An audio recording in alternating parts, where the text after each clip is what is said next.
Apparently there's a range on this thing, and I don't want to stand up there because it seems not cool to be that far away from everybody, and like I'm up here and y'all are down here. But I've been told this has a range, and so I'm seeing how far this goes. And if it doesn't start working, I may be back on the stage. You gotta be kidding me. Oh, there we go. Maybe I may have to do this. There's also an orchestra pit up here too, so if I stay up there, I can fall in it, and it would be really funny. You have to come check on me and then call 911. Good morning. How are y'all?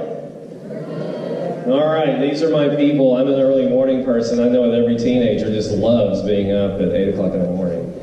Yeah. Any morning people in here? Oh, okay, good. That's why you chose this. All right. Yeah, I'm worn out by about 5 o'clock, but 5 in the morning, I'm pretty good. So here we are, a little bit of human geography, right? And I know I'm going to have to run back up on stage for one thing, so I've got my hand out.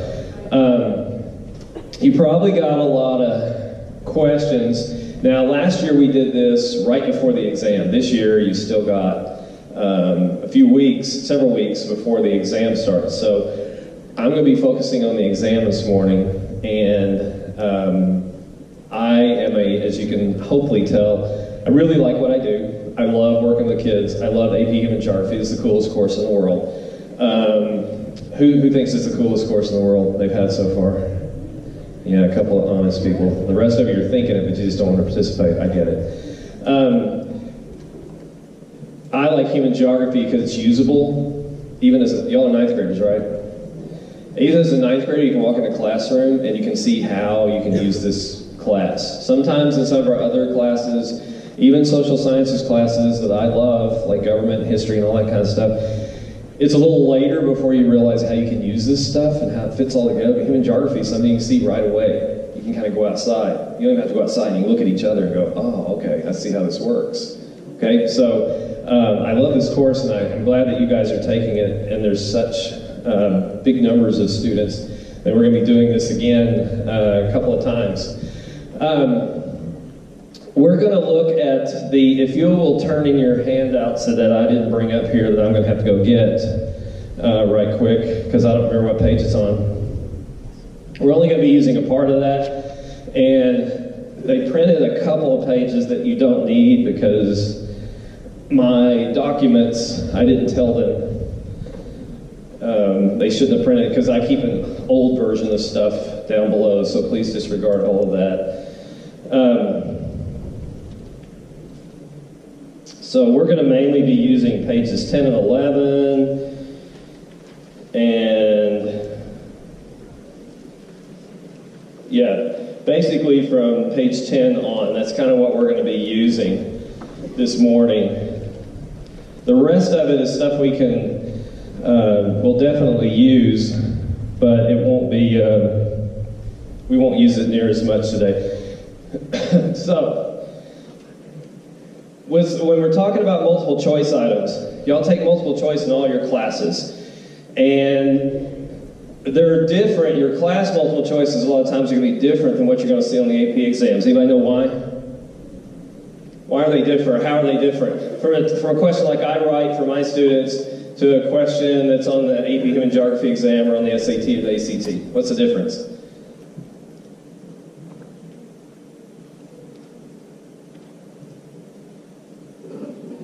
Okay, so that's more, she's saying that you have to choose the one that fits more. That's more of a structural thing, but I'm talking about how they're designed. Has anybody got an answer for that? All right, go. Okay, you got 5 choices. How long do you think it takes for an SAT question to get on the exam? What happens? How do you make an SAT question or an ACT question or an AP Human Geography question? They're professionally made. I used to be on the test development committee. They spent hours and weeks talking about this one question, where your teacher, like me, I don't have time to make questions like that. So the questions are designed very structurally in a way that that can make things difficult unless you know the secrets. Okay, so that's what we're going to look at today, is we're going to try to figure out some of the secrets. So the first one is guessing on the AP Human Geography exam. Is it okay? It's so okay. Didn't used to be, but for the last 3 years, it's been okay.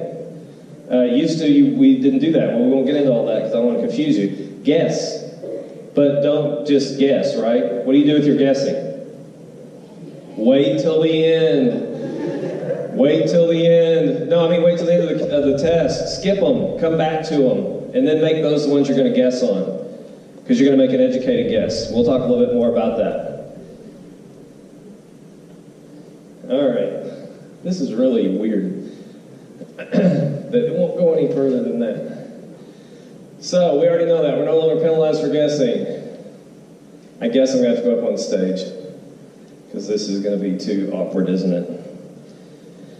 Maybe I can get the next group. Maybe we can get seated down here or something.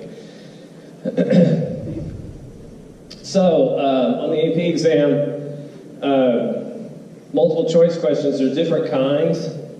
We're going to look at some of these.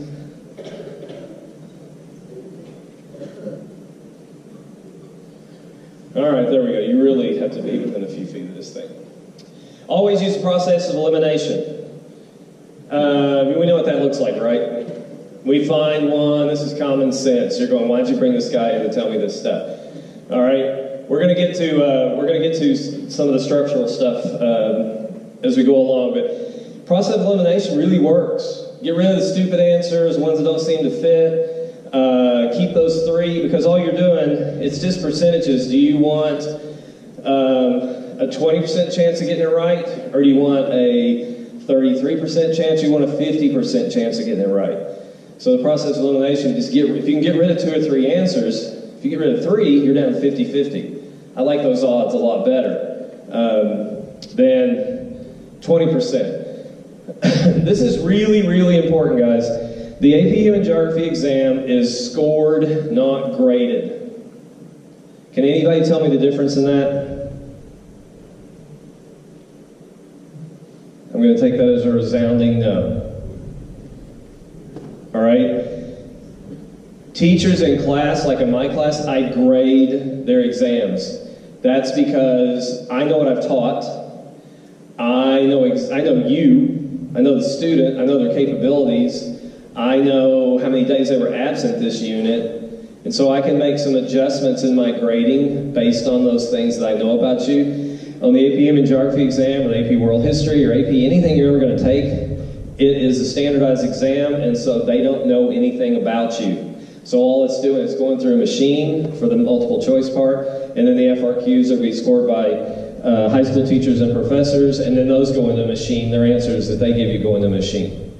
Okay, so scoring is way different from grading. They're going to be scoring you on a rubric. So it's important that you spend as much time as you can on the exam trying to satisfy that rubric. So one of the things that means is you don't need, in your class, you're probably not